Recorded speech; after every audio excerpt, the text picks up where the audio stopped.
जो technology transfer है, एक मेजर शिफ्ट हो सकता है इस बार अमेरिकन पॉलिसी में इंडिया की तरफ, और बहुत सारी टेक्नोलॉजी ट्रांसफर हो सकता है। 100% टेक्नोलॉजी ट्रांसफर, जो इंजन बनाएंगे हम एमका का, ये इंडस एक्स, अगर इसके बारे में बात करें तो एकदम नया कॉन्सेप्ट है। सेमीकंडक्टर्स पे भी काम कर देंगे हम लोग, डिफेंस पे भी, कोऑर्डिनेशन पे भी काम करेंगे, बहुत सारी चीजों पे काम करेंगे। ये इंडस एक्स है क्या और किस तरीके की एक्सपेक्टेशंस हैं? आई हैव अ फीलिंग कि जब प्राइम मिनिस्टर मोदी आएंगे Biden is going to give him the key to the goodies. तो जो प्रोजेक्ट्स, मतलब इंडिया जो पिछले 15-20 साल से कोशिश कर रहा है to make a 5th generation technology की तरफ, तेजास के लिए भी, सो इंडिया का एकदम ऐसा क्वांटम जो ग्रोथ होती है ना, ऐसा नहीं, एकदम ऐसा ग्रोथ होने वाली है। So there is no doubt about it कि अगर कुछ भी ना हो इस ट्रिप में, अगर सिर्फ 414 की सिग्नेचर हो जाती है और कांग्रेस के तरफ से उसके ट्रांसफर का अप्रूवल मिल जाता है, तो the deal is very interesting. ना सिर्फ India will be able to make 200-300 से ज़्यादा इमीडिएटली इंजन 1-2 साल के अंदर, it will shore up India's air force की कैपेबिलिटीज, और उसके बाद India can also export that Indian made, मतलब 5th जनरेशन फाइटर जेट के engines. So it will be a huge, India की ना सिर्फ डोमेस्टिक आत्मनिर्भरता डिफेंस में वो बढ़ जाएगी, इंडिया की डिफेंस कैपेबिलिटीज बढ़ जाएगी, डिफेंस एक्सपोर्टर भी बढ़ जाएगी, समझे ना, ये 3 चीजें हो जाएगी। बट लेकिन जो सबसे इंटरेस्टिंग चीज जो प्रपोज की जा रही है, इस ये जो इंडस एक्स का जो प्रोजेक्ट आ रहा है, उसे कहते हैं इनोवेशन ब्रिज। तो this is something very new, very unique, और मुझे लगता है कि this is clearly looks like an Indian idea. तो बेसिकली ये चाह रहे हैं कि जो अमेरिका के डिफेंस स्टार्टअप्स और Indian tech startups, they will work together to generate defence innovation. Let's say कि ये while they are working together, they come up with an unmanned aircraft which is going to replace 6th generation fighters. It is like saying that you are going to catch up. India will immediately catch up with the state of the art in defense technologies.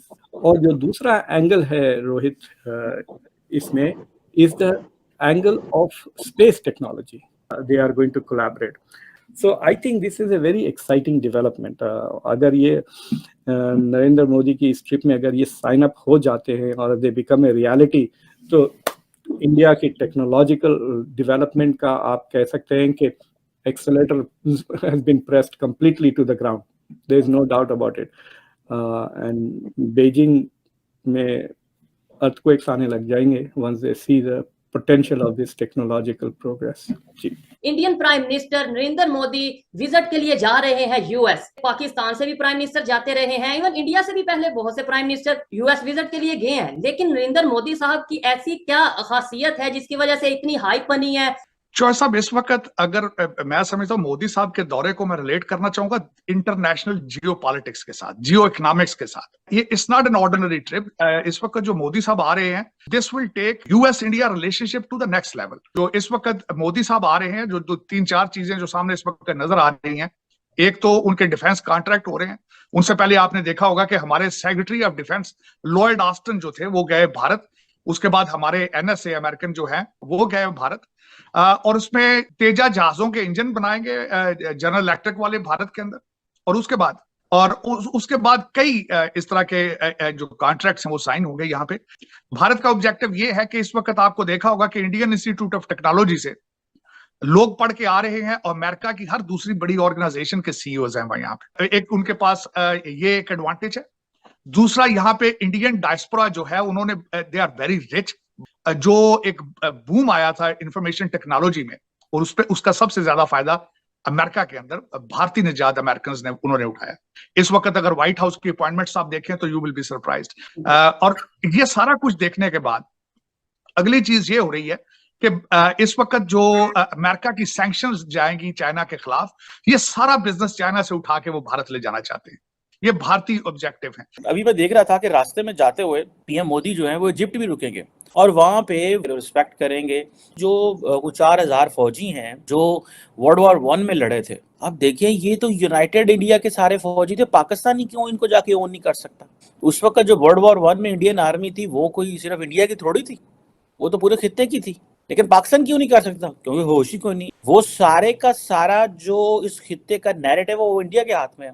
हमें तो ये नहीं पता कि Egypt से अपने ताल्लुक भी रखना है कि नहीं रखना। I have met some Egyptians जो पाकिस्तान को रिस्पेक्ट करते हैं, ठीक है, मुसलमान ममालिक है, लेकिन ये जो हमारे डिसएग्रीमेंट्स रहे हैं, आपको पता है बड़ा हाई लेवल का भी विजिट इजिप्ट से पाकिस्तान नहीं हुआ, और फिर हमने अपने आप को अलहदा भी कर लिया क्योंकि इजिप्ट ने इसराइल को रिकग्नाइज कर लिया।